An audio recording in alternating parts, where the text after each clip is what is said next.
Ахмет Жұбанов атындағы Республикалық қазақ мамандандырылған музыкалық мектеп-интернаты.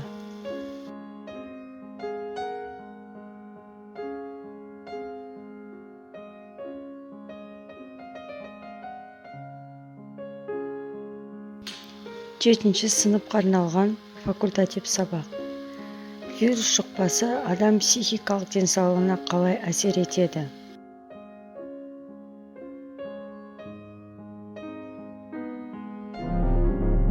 Вирус деген не? Латын тілінен аударғанда вирус сөзі «у» дегенді білдіреді. Ол жануар, өсімдік пен бактерия клеткаларының ішінде ғана көбейетін биологиялық инфекция объектілері. Вирус геномының құрамына, пішіні мен көбеюіне қарай бірнеше түрге бөлінеді. Қытайда анықталған COVID-19 коронавирустардың бір түрі. Жаңа вирусқа мұндай атау сыртқы қабықшасының тәжге ұқсас формасына орай берілген. Әлемде нақты қанша вирус бары белгісіз, миллиардтаған түрі бары ғана анық. Олардың кішкентайлығы сондай, электронды микроскоптан ғана көрінеді. Вирустар өздігінен өмір сүре алмайтын, сүрсе де тәуелсіз тіршілігі көпке созылмайтын паразиттер. Олар көбею үшін клеткаға ену тиіс, сондағы заттарды өз компоненттерін қалыптастыру үшін пайдаланады. Вирустар адамнан адамға тарайды. Науқас адаммен жақын сөйлескендер, инфекциясы бар тағамды ішіп жегендер, не вирус ұшып жүрген ауамен демалғандар жұқтырады. Сирек жағдайда олар бір түрден екінші бір түрге өтіп кетуі де мүмкін. Вирустар тұмау, эбола, шешек, құтыру және спид сияқты адамзат тарихындағы ең ауыр індеттердің себепшісі. Олар өсімдіктер арасына тарап кетсе, егін шықпай қалуы да мүмкін. Вирустарға антибиотиктер әсер етпейді. Онымен вирусқа қарсы дәрілер немесе вакцина ғана күресе алады. Оның пайдалы тұсы да бар. Вирустарды ген терапиясына не қатерлік ісіктің кейбір түрін емдегенде жетілдірілген биологиялық құрал ретінде қолдануға болады. Жасөспірімдік шақ адам өмірінде күрделі кезең, ал коронавирус жұқпасы оны одан бетер күрделі етеді.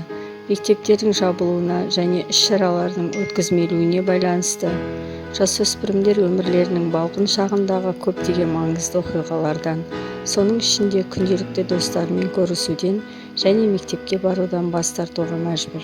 Таралып бара жатқан сырқаттың кесірінен өмірлерінің үйреншікті барысы өзгеріп жатқан, әрі үрейге, түңілуге және оқшаулық сезіміне бой алдырған жасөспірімдер есте сақтағаны жөн. Олар жалғыз емес. Біз жасөспірімдермен жұмыс жасайтын психолог маман, бестселлерлер авторы және ай сайынғы Нью-Йорк Таймс басылымының колумнисі Лиза Деумермен жасөспірімдер өздерін және психикалық денсаулықтарын қалай күте алатыны туралы мәліметтерді қарастырдық.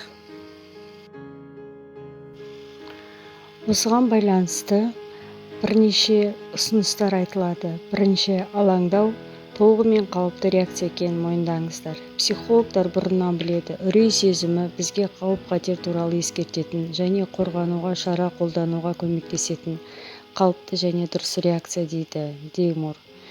Яғни алаңдау сіздерге нақты бір сәтте жалғыз дұрыс шешім қабылдауға көмектеседі. Мысалы, басқа адамдармен немесе үлкен топтарда уақыт өткізбеу, қол жуу және бетті қолмен ұстамау.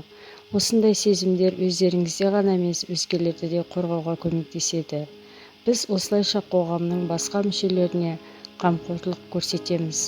COVID-19 айналасындағы жағдайға қатысты алаңдаушылық әбден түсінікті болғанымен, ақпаратты сенімді көздерден оқушылар немесе ата-аналар, жасөспірімдер сайттардан алатындықтарыңызға көз жеткізіңіздер, немесе басқа соншалық сенімді емес дерек көздерінен алған кез келген ақпаратты тексеріңіздер деп кеңес береді Деймур.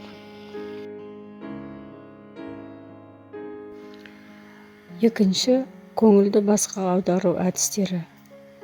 Психологтарға мәлім, ұзаққа созылатын өмірлік қиын жағдайға түскенде мәселені екі санатқа бөлудің пайдасы мол. Біріншісіне, мәселені шешу үшін қолымыздан келетін істер, ал екіншісі біздің бақылауымыздан тыс құбылыстар жатады. Қазір көбісі екінші санатқа түседі. Бұл қалыпты жағдай. Бірақ мәселені шешуге көмектесе алатын әдіс бар. Көңілді басқаға бұру әдісі, яғни үй шаруасымен айналысу, сүйікті фильмді көру немесе кітаптар, романдар оқу болып табылады.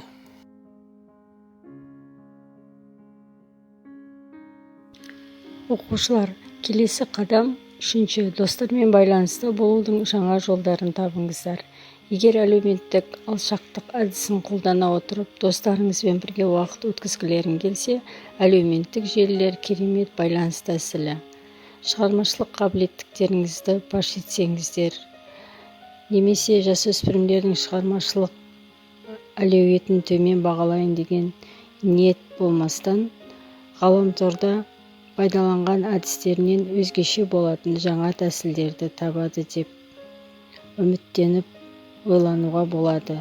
Алайда үнемі монитор алдында немесе әлеуметтік желіде отыра беру жақсы шешім емес. Бұл денсаулыққа зиян, тиімсіз және үрей сезімін өршіте түсуі мүмкін. Осы қарастырылып отқан жолдарда доктор Дигмурдың және жасөспірімдерге ата-аналарымен бірге отырып компьютер алдында өткізетін уақыт кестесін жасауға кеңес береді. Төртінші, оқушылар, өздеріңізге көңіл бөліңіздер атты қадам. Жаңа бір істі үйренгілеріңіз келіп пе еді? Жаңа кітап оқығыларыңыз келе ме? Әлде музыкалық аспапта ойнап көргілеріңіз келе ме? Қазір ең қолайлы уақыт. Өздеріңізге көңіл бөлу және пайда болған бос уақытты өздеріңізге пайдалы етіп өткізу жолдарын іздеу психикалық денсаулықтарыңыздың қамын ойлаудың жемісті жолы.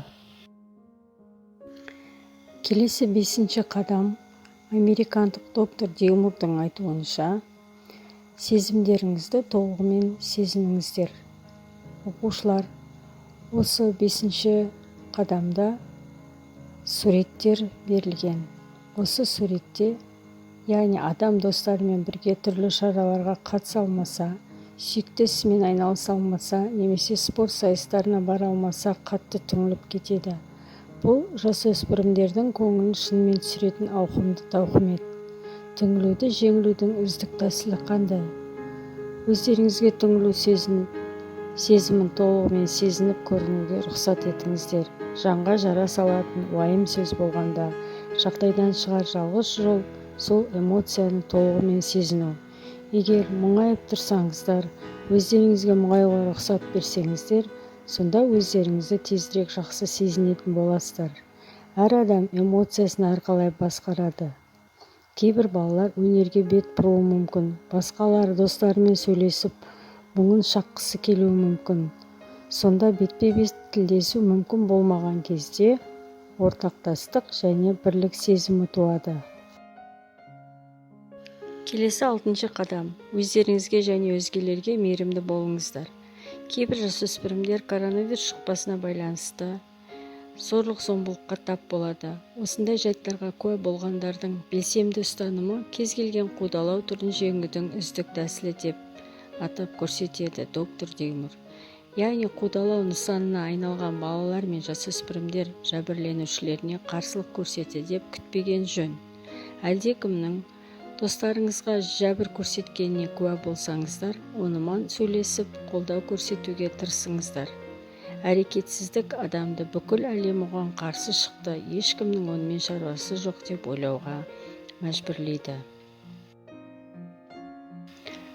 Құрметті оқушылар, осы тақырыптарға байланысты 5-ші тапсырманы үйден орындаймыз. Әркім өзінің эмоциясын дәптерге салып жіберуін сұраймын. Назарларыңызға көп рахмет.